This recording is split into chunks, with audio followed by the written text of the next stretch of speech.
Hey guys, teaching LoL here, and today I'm going to talk about the 5 steps required to secure Baron and your victory.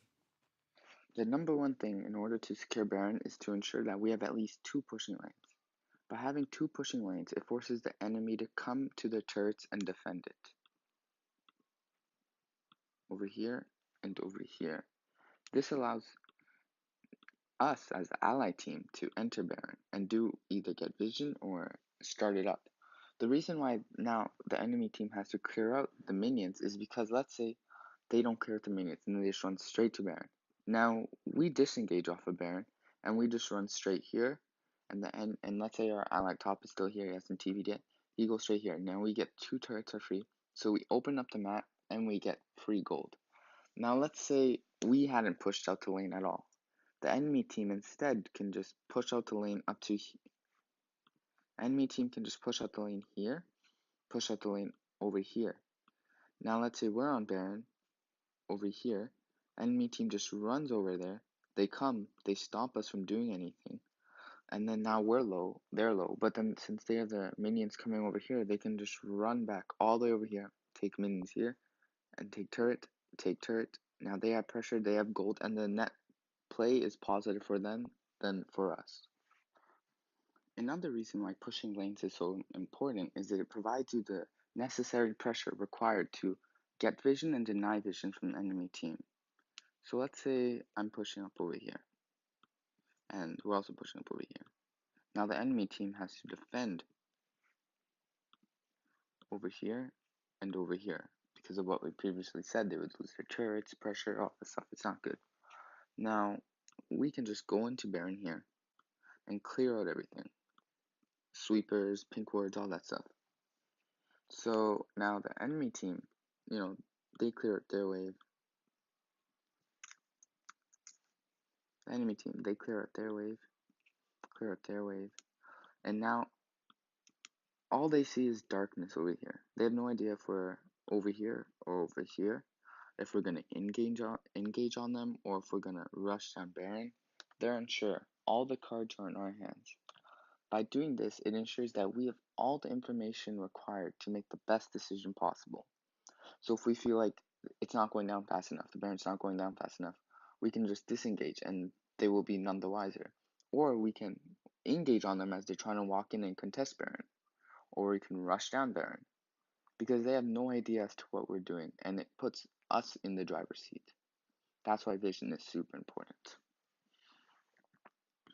The third step in order to secure Baron is understanding your champion.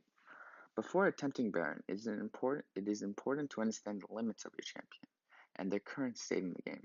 For example, if you attempt Baron at 25 minutes, but your ADC is either scaling up slowly or just far behind, your Baron will be extremely slow.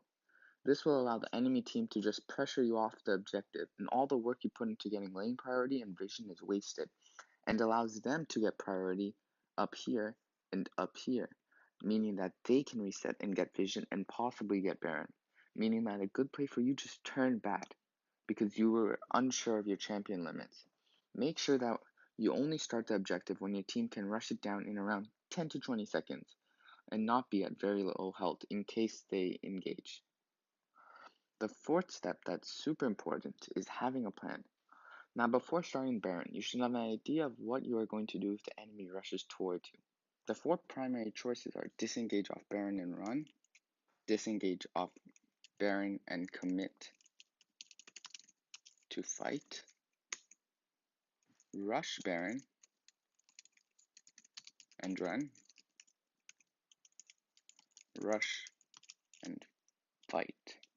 Knowing what your plan is beforehand allows you to determine as to how you should use your abilities. For example, if you have a Thresh on your team, should they flash out of the back of the pit and lantern your ally ADC out of the pit? Or should they flash flay onto the enemy ADC and try to start up a team fight? It's super important that you know exactly what you're going to do 10 seconds beforehand, because it allows you to plan out everything and have the most optimal execution. The fifth and final point is to assist the ally jungler and immobilize the enemy jungler.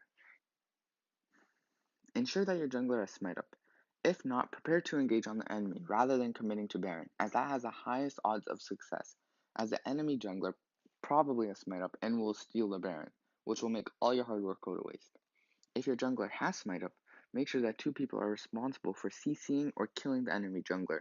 For example, an Alistar should just chain CC the jungler when the Baron is getting fairly low, or Syndra can just use her ultimate on the jungler in order to get him very low or possibly kill him.